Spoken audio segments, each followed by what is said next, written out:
Herkese yeniden merhaba. Bugün kamp mutfağında kemikli steak yani Dallas yapıyoruz. Şöyle marine edilmiş, bekletilmiş bir Dallas aldık. Tavamız hazır. İyice ısıttık. Mühürleyeceğim şimdi bunun içinde. Ondan sonra yavaş yavaş pişireceğim.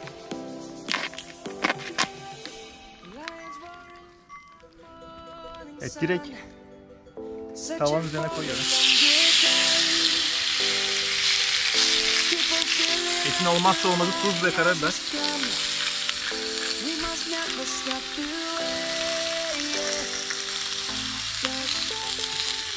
Buradaki püf nokta tavanın çok sıcak olması gerekiyor mühürlenmesi için, yani içindeki suyu hafifletmesi için. Bir 2-3 dakika, belki 5 dakika bekleteceğim. Ondan sonra ters tarafını yeniden mühürleyeceğiz. Sonra yavaş yavaş pişmesini sağlayacağız.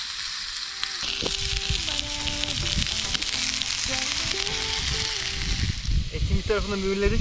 Şimdi ikinci tarafında. Ondan sonra lezzetlendirmek için tereyağı ve biberiye eklemesi yapacağım.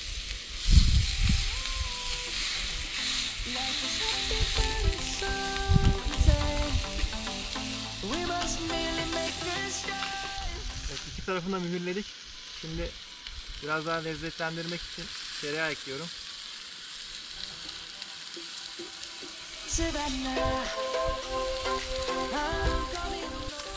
Ve olmazsa olmaz biberiye.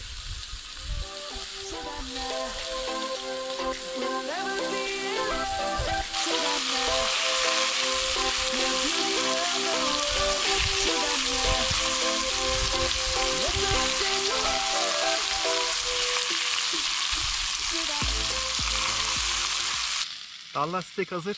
Çok fazla pişirmeyeceğiz. Ete ihanet etmeyelim. Yani şöyle. Bu tamam. Yani şu an bile yenilebilir. Şimdi çok güzel bir sos hazırlayacağım buna. Mantar kremalı. Ve etin bıraktığı lezzet, tavadaki lezzeti kullanacağım.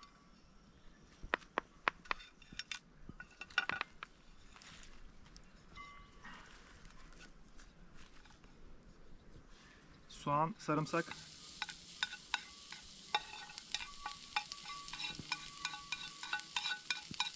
Yine biraz tereyağı.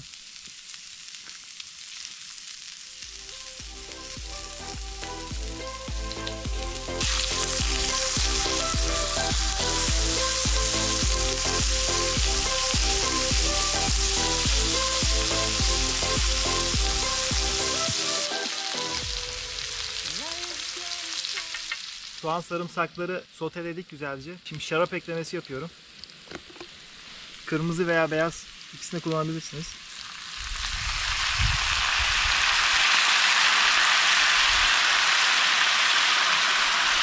Bu şarabın alkolü uçup kendi özünü bırakana kadar pişireceğiz. Ondan sonra mantar ve kremasını ekleyeceğim. Biraz baharat. Sonra sosumuz hazır. Mantarları da ekliyorum.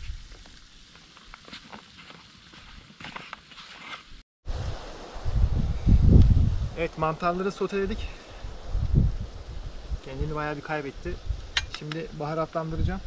Kırmızı toz biber var. Biraz ondan koyuyorum. Limon keki. Bence çok yakışıyor.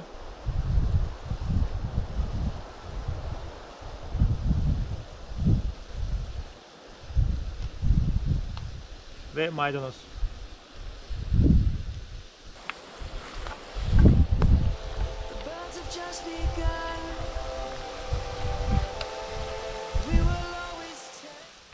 Ve son dokunuş, krema ekliyorum.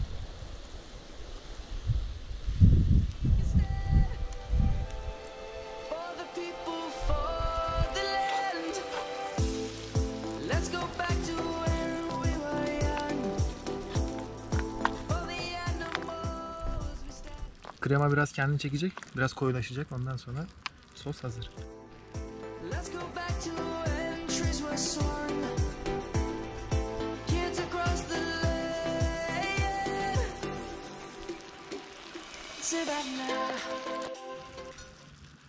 Evet, son kontrol. Sosun tadına bakıyorum.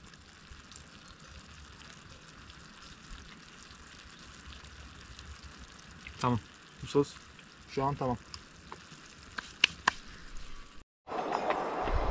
Şimdi en sevdiğim kısım tadım kısmı. Önce etin pişme durumunu göstereyim size.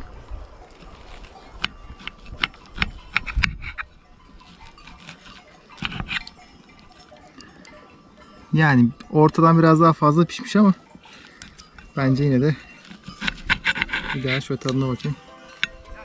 Şöyle pembeli gözüküyor hala.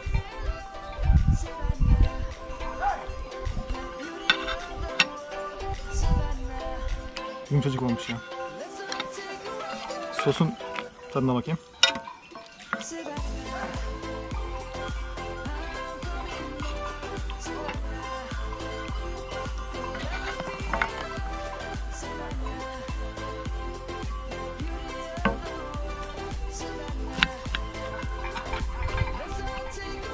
Biraz yağlı kısmından da alayım.